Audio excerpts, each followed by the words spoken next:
This hour, we now know the name of the woman who was killed at a home in Tehachapi on Monday. 37-year-old Gina Elena Armstrong was the victim of a stabbing in the 1400 block of South Green Street. Police say they were called out to the home around 11:30 a.m. yesterday, where they found Armstrong suffering from multiple stab wounds. She was airlifted to Kern Medical, where she later died. A suspect was taken into custody and a weapon was recovered at the scene. Investigators believe the stabbing was a result of a family dispute.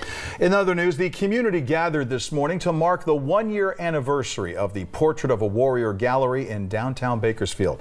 That gallery featuring the portraits of post-9/11 warriors from Kern County who were killed in action or died as a result of wounds suffered on the battlefield.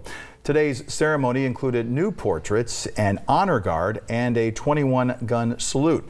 Officials also unveiled future gallery projects during this ceremony. We'll have much more on this coming up online. Our website, turn23.com, along with our social media platforms. Tomorrow marks the 18th anniversary of 9/11, and city officials are gearing up to hold a special ceremony. The remembrance will take place at the 9/11 monument at the Westside Police and Fire substations on Buena Vista Road. Flowers will be available to place on the monument for a small donation. The ceremony gets underway at 8:30 tomorrow morning. And you're invited to join in on a memorial ride that's happening tomorrow night, also in Kern County. It begins at the Harley-Davidson store off Merle Haggard. Kickstands up at 6:30. From there, the group will travel to Stockdale High School, where they will restage and then hold an escorted ride past the 9/11 beam at the West Side substation and continue on to the park at Riverwalk. To take part, there is a suggested donation of $10. And Bakersfield High School will also be holding a special tribute for 9/11. Starts at 7:58 tomorrow morning. Color Guard, ROTC cadets, and the principal and the student body will all be present. Very busy day. All right, let's check in with 23 ABC's chief meteorologist Elena Ruska, taking a look at today and a little peek at tomorrow.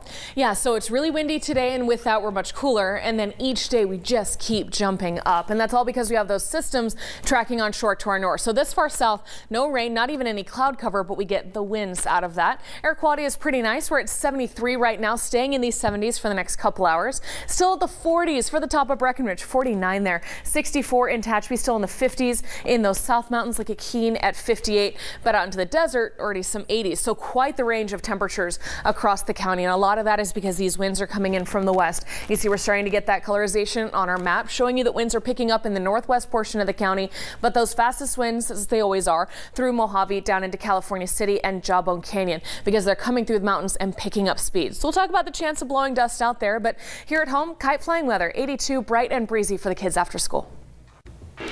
Kern Valley State Prison officials in Delano are investigating the death of an inmate as a homicide. Around 10:30 Sunday morning, staff saw two inmates attacking a third inmate. Officers used less than lethal force options to stop that attack. Staff immediately performed CPR on the victim, 44-year-old Enrique Hernandez, and transported him to a prison medical unit. He was pronounced dead at 11:13 a.m. Officials identified 35-year-old Andrew Guzman and 35-year-old Andre Ortega as the suspects. Two inmate-manufactured weapons were also recovered from the scene. The Kern County District Attorney's Office is assisting in the prison's investigation.